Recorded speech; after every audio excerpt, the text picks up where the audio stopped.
His name is John C. The time is up, my time is now. You can't see me, my time is now. It's the franchise where I'm shining now. You can't see me, my time is now. Your time is up, my time is now. You can't see me, my time is now. It's the franchise where I'm shining now. You can't see me, my time is now. Are you kidding me right now? Are you kidding me right now? I can't even handle this. I cannot handle this. Your time is up, my time is now. You can't see me, my time is now. It's the franchise where I'm shining now. You can't see me, my time is now.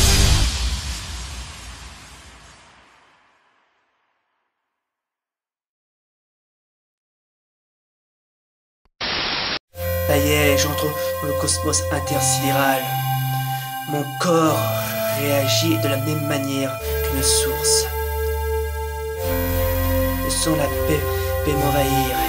Et sachez une chose, si vous regardez cette vidéo, c'est qu'il m'est arrivé quelque chose de vraiment totalement invraisemblable.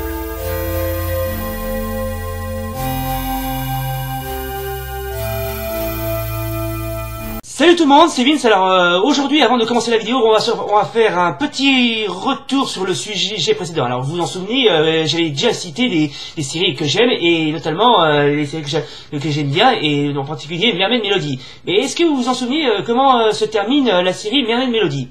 Eh ben, je vais vous montrer. Dans le dernier épisode, on assiste quasiment à une réunion de famille où tous les personnages des deux séries Mermaid Melody, Peachy et enfin la première saison et la deuxième saison, Peach pur, ils sont tous réunis pour une sorte de comment on appelle ça? Ah oui, de cérémonie de Dieu. Voilà, c'est ça.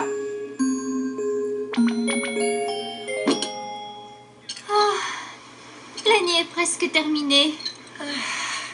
Alors comme ça, Lucie, Irina et Anon ont toutes trouvé leur amoureux. Amoureux, petit ami âme sœur, appelle-les comme tu veux, mais moi, dis-moi pourquoi je n'arrive pas à en trouver un. Oh, c'est fascinant à quel point je m'en bats la couille.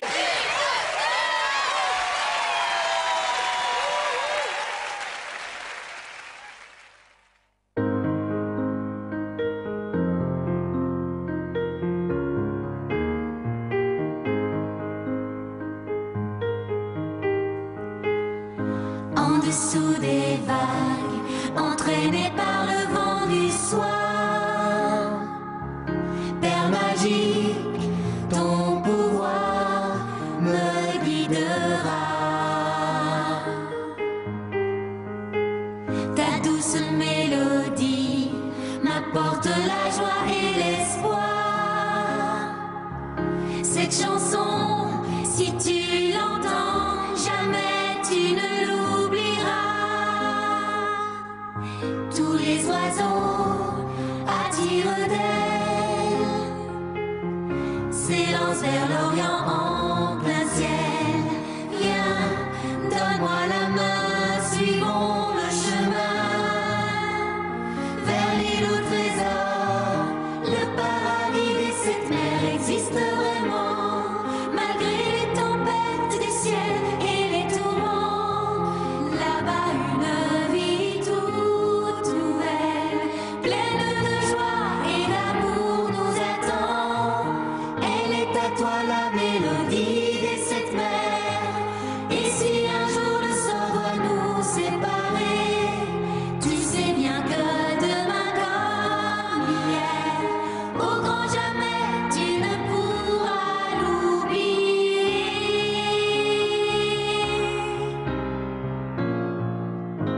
Faites-le pour encore et toujours. Ça vous a plu? On y retourne. Voilà, c'était donc la fin du dernier épisode de Mermaid Melody. Alors maintenant, on va laisser de côté les séries que j'aime et s'intéresser à un autre sujet que j'aimerais bien m'exprimer là-dessus, c'est les séries que je déteste. Autrement dit, les séries que j'aime pas du tout et que je ne peux pas saquer. Alors aujourd'hui, comme vous le voyez, je suis d'une nature calme, je peux très bien me montrer aussi agressif et colérique. Donc c'est parti, on va passer en mode face, en mode heal. Quoi? Est-ce qu'ils ont mes lunettes? Pour ceux qui ont suivi mes premières vidéos, j'avais déjà parlé d'une série que je déteste plus que tout au monde. Il s'agit de Moi Renard. C'était d'ailleurs ma première vidéo critique d'ailleurs. Alors pour ceux qui l'auraient oublié, il y a l'une des séries que je déteste et que j'aime pas par-dessus tout, c'est de Moi Renard. Hey, dans ta gueule, fils de pute. Alors, après les séries que j'adore, comme je vous le rappelle, je vais m'intéresser à d'autres séries que je déteste et que je n'aime pas par-dessus tout. Donc bien sûr, il y en a encore, il y en a plein que je déteste par-dessus tout et que j'aimerais bien parler, mais la liste est tellement longue que j'aurais pas le temps de les citer, mais je vais quand même essayer de vous en parler. Alors, la première série que je vais citer et que je déteste, il s'agit bien sûr d'une série ultra culte que vous avez certainement vu, notamment les nostalgiques des années 80, enfin qui ont connu les années 80. Je vais parler bien sûr de l'Inspecteur Gadget. Qui ne connaissent pas très bien la série L'Inspecteur Gadget, c'est quand même une série totalement populaire, mais même pas assez. C'est pour moi, puisque étant donné que j'aime pas cette série, je vais bien sûr vous en parler. Mais d'ailleurs, je vais vous montrer le générique, qui est à chier. Et là qui va là. Et là ça va pas. Oh putain. Très sincèrement, cette série, elle est à chier. Un pays fascinant l'Égypte, oncle Gadget. Pourquoi est-ce que l'inspecteur-chef Gontier t'envoie ici? Il te l'a expliqué? Non, pas encore. Je n'ai aucun détail, j'attends les ordres. Mais je crois que ce voyage sera très instructif pour toi, ma Sophie. Les trésors du pharaon tout en carton seront exposés demain, et toi, tu seras l'une des premières personnes à voir la plus extraordinaire collection que l'on ait jamais arrachée au sable de l'Égypte. Non mais mec, excuse-moi, mais on en a tristement rien à foutre. Voilà, c'était donc l'Inspecteur Gadget. Au cas où vous le sauriez pas, cette série, je la déteste et que je ne peux absolument pas saquer tellement elle est à chier. Hein. Donc l'autre série que je vais vous parler, il s'agit d'une série qui elle aussi est très connue puisqu'elle a aussi connu son âge d'or dans les années 80. Ouais, et c'est surtout qui a connu un catalogue de un succès fou, je dirais.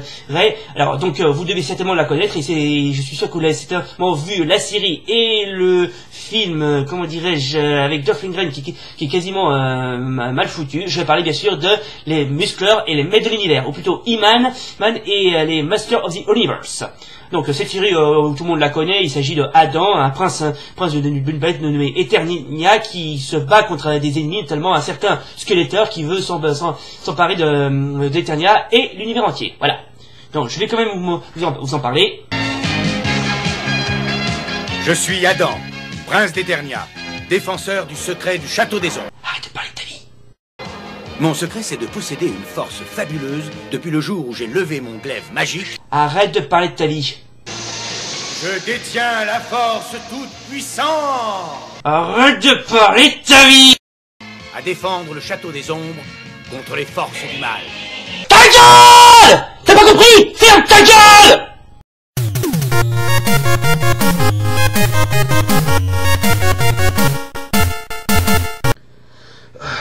Oui, excusez-moi, j'ai perdu mon sang-froid. Je suis désolé.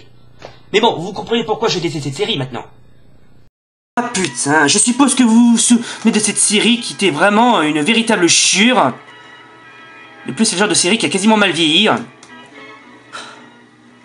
Ah putain, regardez, moi ce décor de merde. C'est vraiment du cliché à l'état pur. L'autre série que je vais vous parler, alors déjà, c'est une série assez récente puisqu'elle a vu le jour aux alentours de l'année 2008, si je ne me trompe pas, enfin courant à l'année 2000. Alors cette série, c'est une série japonaise bien sûr. Alors donc elle se nomme, attendez, je vais vous chercher, Higurashi no Nakukoro ni. En traduction, quand les cigales pleurent. Et c'est aussi connu en France sous les titres de Inamizawa, le village maudit, et pour l'anime c'est le sanglot des cigales. Et une série de...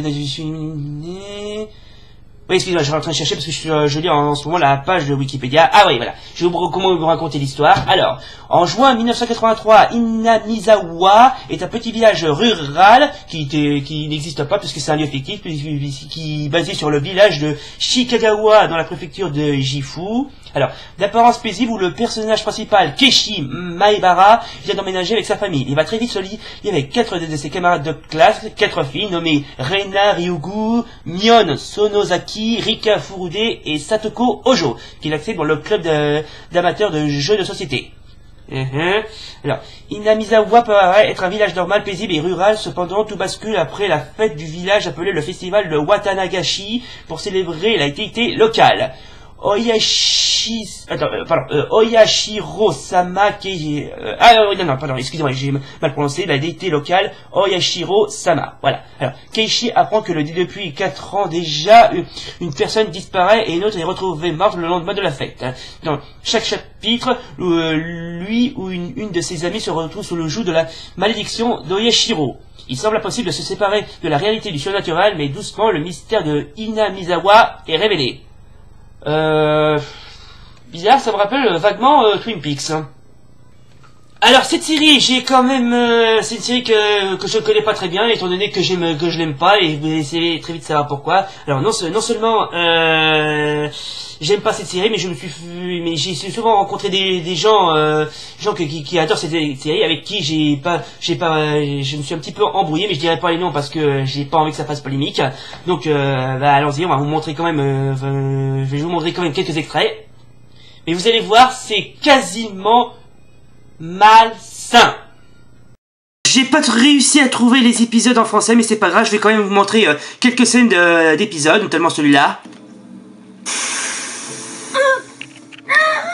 Ouais, un bon petit spray dans la gueule.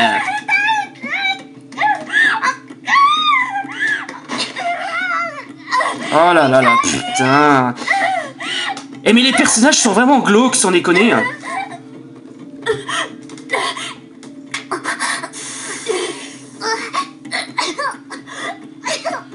Et en plus je trouve quasiment cette série absolument malsaine. Je sais pas pourquoi certains d'entre vous adorent cette série alors que visiblement cette série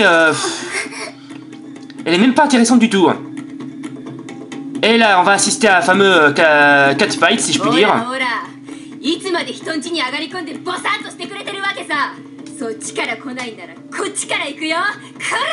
Oui, ta gueule.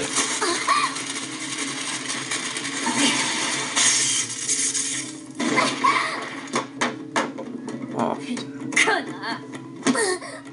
et voilà. Ah, tu trouves ça drôle, toi? Oh non, putain.